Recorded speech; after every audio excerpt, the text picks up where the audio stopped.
ओम नमो भगवते वासुदेवाय। तो आज हम लोग श्रीमद् भागवतम के इस तृतीय स्कंद के 7वें अध्याय का 31, 32, 33 3 श्लोक करते हैं। पाषंड पथ वैषम्यम प्रतिलोम निवेशनम जीवस्य गतियो याश्च यावती गुण कर्मजा। अब पूछ रहे हैं विदुर ऋषि मैत्री जी से कि कृपया हमें ये भी बताइए कि जो कुछ जीव होते हैं ना, जो श्रद्धाहीन होते हैं, उनके अंदर श्रद्धा नहीं होती है, नास्तिक होते हैं, उनके अंदर ऑब्वियसली स्वाभाविक है अपूर्णताएं भी होंगी। जो श्रद्धा नहीं है जिसके अंदर, जो नास्तिक हैं, तो जो अपूर्णताएं होती हैं और अपूर्णता तथा विरोधों का जो वर्णशंकरों की स्थिति, वर्णशंकर आप जानते हैं, आप जानते होंगे वर्णशंकर। जैसे भगवद गीता में अर्जुन ने कहा था ना कि अगर हम युद्ध करेंगे तो वर्णशंकर संतानें पैदा होंगी, क्योंकि सैनिक बहुत सारे मारे जाएंगे, घर में स्त्रियां रह जाएंगी। तो जब माँ किसी और वंश की होती है, पिता किसी और वंश का होता है, तो वो वर्णशंकर औलादें पैदा होती हैं। क्योंकि वर्णशंकर जो औलाद पैदा होती है, उनसे जो बुजुर्ग होते हैं वो उनको जो पिंडदान वगैरह होता है वो स्वीकार नहीं करते, उनको लगता नहीं है। इसलिए तो अर्जुन कह रहे हैं फिर वर्णशंकर औलाद है। तो वही ये यहाँ वर्णशंकर का अलग कि वर्णशंकरों की स्थिति तथा विभिन्न जीवों की। तो यहाँ हर किसी की स्थिति पूछ रहे हैं कि जो श्रद्धा विहीन है, उनके अंदर अपूर्णता है, विरोधों का, और जो वर्णशंकर होते हैं उन लोगों की स्थिति, मतलब अलग अलग सबकी स्थितियों के बारे में जान रहे हैं कि हमें कृपया करके सबकी अलग अलग स्थितियों के बारे में बताइए। और विभिन्न जीवों के प्राकृतिक गुणों तथा कर्म के अनुसार विभिन्न योनियों की गतिविधियों का भी उल्लेख करो। तो अलग अलग सबकी किस तरीके से सबको गुण कर्म के अनुसार अलग अलग योनियां प्राप्त होती हैं, वो सब हमें बताइए। तो ये पूछ रहे हैं, क्योंकि हम लोगों ने पिछले श्लोक में बताया था, पूछा था कि कौन कौन किस किस तरह की प्रजातियां होती हैं, रेंगने वाले अलग होते हैं, सब सारी किसके अनुसार होती हैं, गुण और कर्म के अनुसार। जैसे कर्म करते हैं वैसी, वो कहा नहीं आता कि अपना भविष्य हम सब लोग स्वयं तैयार करते हैं, गुण कर्म के अनुसार कैसे कर्म करते हैं। तो प्रकृति के विभिन्न गुणों वाले जीवों, प्रकृति में बहुत प्रकार के जीव होते हैं, तो उन जीवों के संयोग से जो वर्णशंकर या प्रतिलोम कहा जाता है। तो जो श्रद्धाविहीन नास्तिक लोग ईश्वर के अस्तित्व में विश्वास नहीं करते हैं, श्रद्धाविहीन होते हैं, तो अतः उनके दर्शन के मार्ग में परस्पर विरोधी होते हैं। तो जो नास्तिकवादी दर्शन कभी भी एक दूसरे से मेल नहीं खाते हैं। तो इस तरीके से पूछ रहे हैं, जीव की जो विभिन्न योनियां प्रकृति के गुणों के मिश्रण की विविधता के प्रमाण हैं। प्रकृति के गुण जो सतोगुण, रजोगुण, तमोगुण, किसमें सतोगुण की अधिकता है, किसमें तमोगुण की अधिकता है, ये।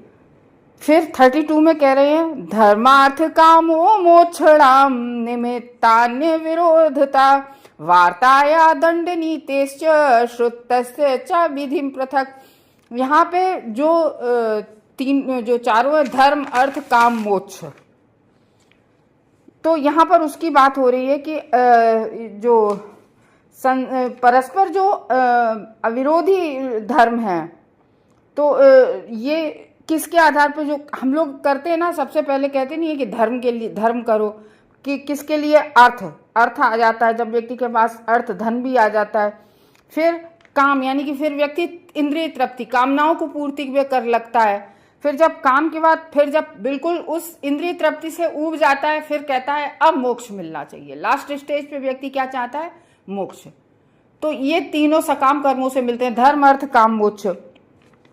इनके लिए उपाय समूह जीविका के साधनों के सिद्धांत पर कानून तथा व्यवस्था का, तो और जो वेदों का भी पृथक है, वेदों के बारे में भी यहाँ कह रहे हैं कि व्याख्या करो। तो देखो, धर्म अर्थ काम मोक्ष, जब इसके बारे में बहुत लिखा था सारे वेदांत उपनिषद श्रील व्यास देव ने, तो जब तो भी संतुष्ट नहीं थे, तब नारद जी ने कहा था कि देखो, तुमने धर्म अर्थ काम मोक्ष सब के बारे में लिखा, लेकिन तुमने भगवान का ग्लोरिफिकेशन, रूप गुण यश लीलाओं के बारे में नहीं लिखा। तब श्रीमद् भागवतम लिखी थी उन्होंने। तो कह रहे आप धर्म, आर्थिक विकास, इंद्रिय तृप्ति और मोक्ष के परस्पर विरोधी कारणों का, और उसी के साथ जीविका के विभिन्न जो साधन होते हैं, तो जो शास्त्रों में दिए गए हैं उनकी कानून, मतलब उनकी जो लिखे हुए शास्त्रों में कानून और व्यवस्था है, उनका हमें मतलब बारीकी से वर्णन करो, डिस्क्राइब करो उसको, हमें ये पूछ रहे हैं। फिर 33 में कह रहे हैं, श्राद्धस्य च विधिं ब्रह्मान् पितॄणां सर्गमेव च ग्रह नक्षत्र ताराणाम कालावय वंश स्थितम। यहाँ पर पूछ रहे हैं कि श्राद्ध जो होते हैं पुरखों के, वो शास्त्रों के अनुसार श्राद्ध की विधि बताइए, जो ब्राह्मण करवाते पितृणाम, पितरों के लिए। और पितृलोक जो हैं, जहां पितर अपने जाते हैं, तो वो पितृलोक कैसे बनता है, उस पितृलोक के बारे में हमें व्याख्या करो, पूरा हमें बताओ। और यहाँ पर पूछ रहे हैं ग्रह नक्षत्र ताराणाम, ग्रहों के बारे में, नक्षत्रों के बारे में, तारों के बारे में, इनके बारे में बताइए। जो जो ग्रह नक्षत्र और तारा होते हैं ये काला वय वंश स्थितम, यानी कि ये हर काल में अलग अलग अनुसार कैसे स्थित होते हैं। यहाँ अलग अलग काल के अनुसार काल मीन्स समय, और अब समय कैसा होता है, जैसे समय दिन रात, सुबह शाम, और शुक्ल पक्ष, उत्तरायण, दक्षिणायन, कृष्ण पक्ष, ये सब अलग अलग काल नहीं होते हैं। तो इन सब कालों में तारों की स्थिति कैसी होती है, हमने देखा है। जैसे सप्तऋषि तारे होते हैं तो कुछ दिन तो अलग दिशा में दिखते हैं, कुछ दिन थोड़ा अलग दिशा में, लोग कहते हैं ध्रुव तारा उत्तर में, लेकिन उसकी भी थोड़ी स्थिति चेंज हो जाती है। तो ये हमने देखा है 6 महीने जो सप्तऋषि होते हैं वो थोड़ा इधर दक्षिण की तरफ उगते हैं, फिर कभी उत्तर। तो मतलब इस तरीके से स्थिति और समय काल के अनुसार मैंने खुद देखा है कि इनके जो इनका जो ये एक सटीक जगह नहीं है कि यहीं पर सप्तऋषि पूरे वर्ष भर जो है निकलेंगे। तो ये कह रहे हैं कि जैसे हमने वीनस को देखा है कि कुछ दिनों तक तो रात्रि के समय देखता है, कुछ दिनों तक सुबह 5 बजे दिखता है। तो ऐसे वही सब पूछ रहे हैं। ये सब एस्ट्रोलॉजी और मतलब ये सब होता है क्यों? क्योंकि अगर होता नहीं तो शास्त्रों में वेद व्यास जी लिखते नहीं। ये कुछ तो होता है इन सब का।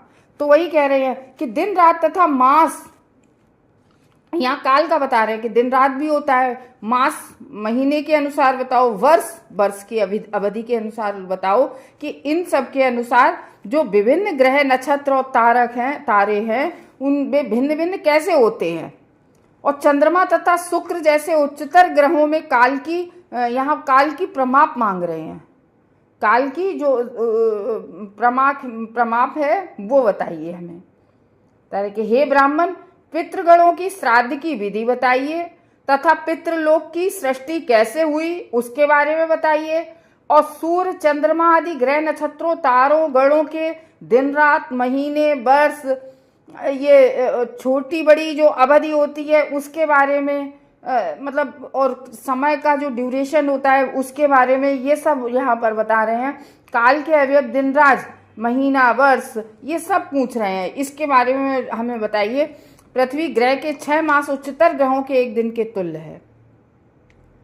तो यहाँ पूछ रहे हैं श्रीमद् भगवत गीता के जो ब्रह्मलोक का एक दिन होता है, यहाँ पर कैसे बता रहे हैं कि पृथ्वी ग्रह के 6 महीने जो उच्चतर लोक के होते हैं वो एक दिन के तुल्य होते हैं। उच्चतर लोक यानी कि ब्रह्मा जी की आयु से यहाँ वर्णन किया जाता है। तो ये है।